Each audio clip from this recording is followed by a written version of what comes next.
every opportunity has been granted to the applicant, or in this case, the appealant, to come forward and state their case, and now it's time for us to take our actions. It's under items 1, 2, and 3. Yes, sir.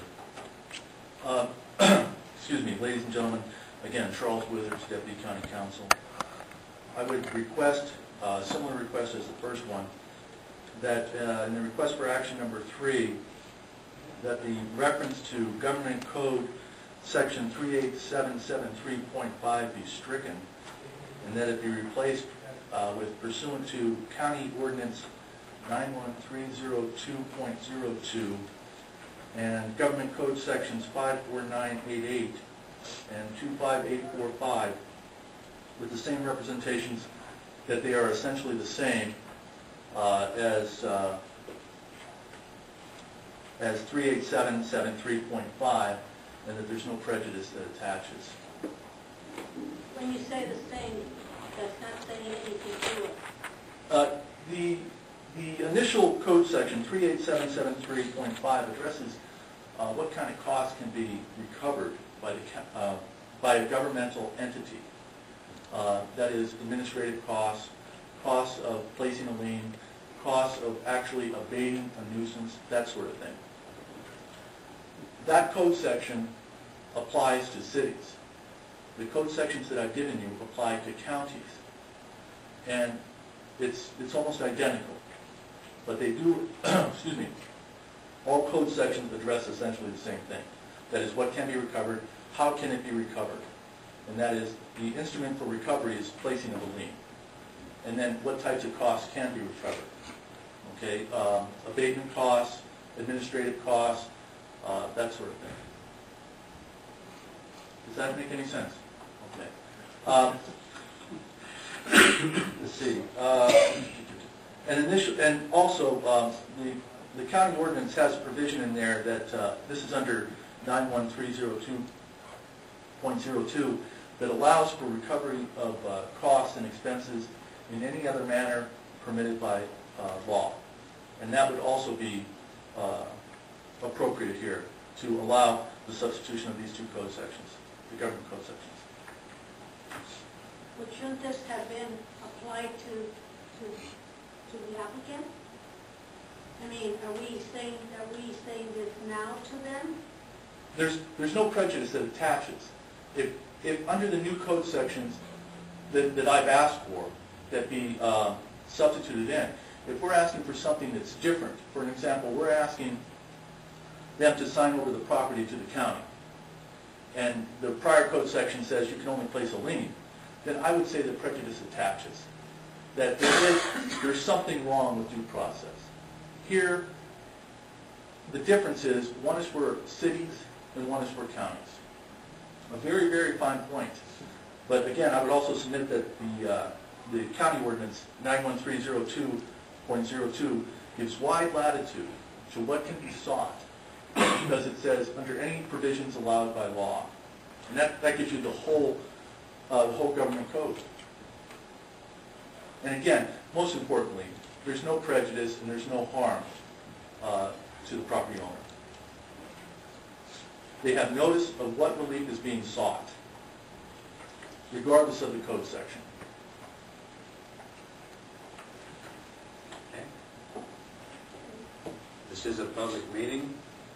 We have anyone who would like to speak on this item. Come forward now.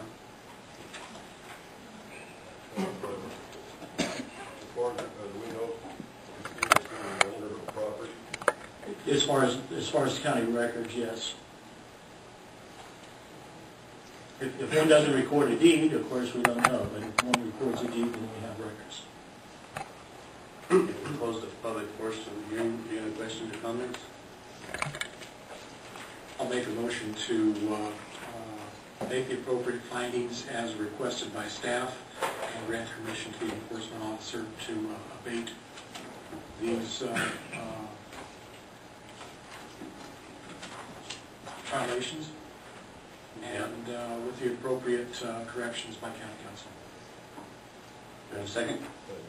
It's been moved and seconded. Call roll, please. Shackner, Yes. Cabana, Yes. Ford, Yes. Sniver, Yes. Gaddis, Seaman, Yes. Molina, Robin. Yes. Okay, agenda item number 3.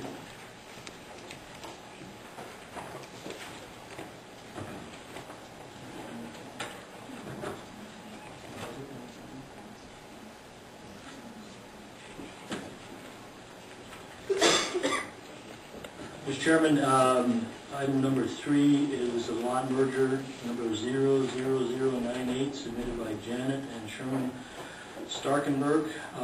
With the representatives of the audience. This time, I think before we go through a long, lengthy description of the project, they come forward. I think they would like to withdraw the project this time. They just want to, I think they want to amend the project, take it back and try to make it a different configuration. It's not a continuance, it's a vehicle. Actually, we'd like to Go take ahead and state your name and address. My name is George Rios. I'm representing the Starkenbergs.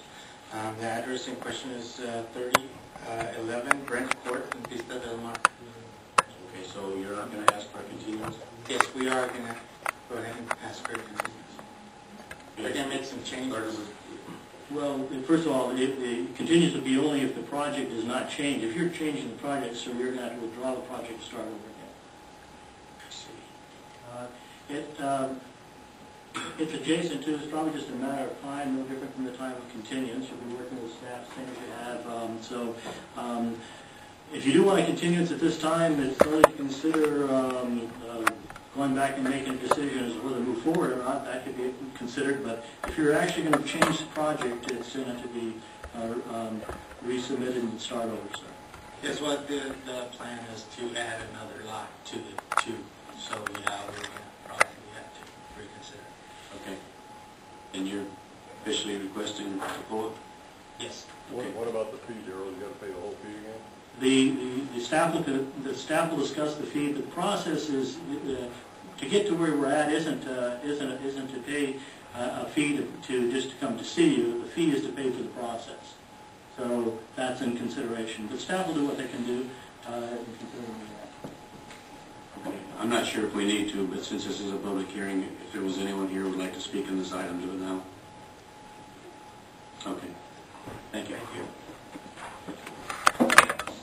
Agenda item number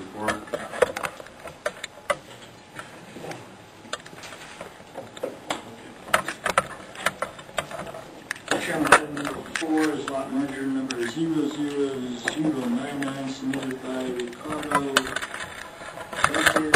Leon and Carmela Solis Garcia. This project is being handled by Ms. Angelina Abrams. Good morning, Mr. Chairman, members of the committee. Applicants Ricardo Fuentes Leon and Carmela Solis have submitted lot merger 99 proposing to merge the north half of lots 21 and the north half of lot 22 of block 10 into one single lot. The project site is located at the southeast corner of the intersection of International Main Street in the town of Island, and identified by assessor's parcel number 021-092-018-000. The project is located within the county's general plan designation of residential. The project site is currently zoned R1 for Imperial County Land Use Ordinance Section 90502.01. The proposed project will be found consistent with the Imperial County General Plan and Imperial County Title IX Land Use Ordinance. It is recommended that you conduct a public hearing, that you hear all the opponents and proponents of the proposed project. Staff would then recommend that you approve lot merger 99 to take the following 4 actions. Okay, do we have a representative for this project here? Please state your name and address for the record. My name is Angelina Mendiblis, and I'm here representing Ricardo Leona and Carmen Solis, and to answer any questions, hopefully I can answer. Okay, you've read the entire packet and you agree with everything in it? I do. Any questions or comments at this time? None. Okay, we'll open this up to the public. Would anyone like to speak on this item? If not, we'll close the public portion of the hearing. Commissioners, any questions or comments? I move we approve lot merger 00098 as submitted. It's been moved and seconded for approval. Call the roll, please.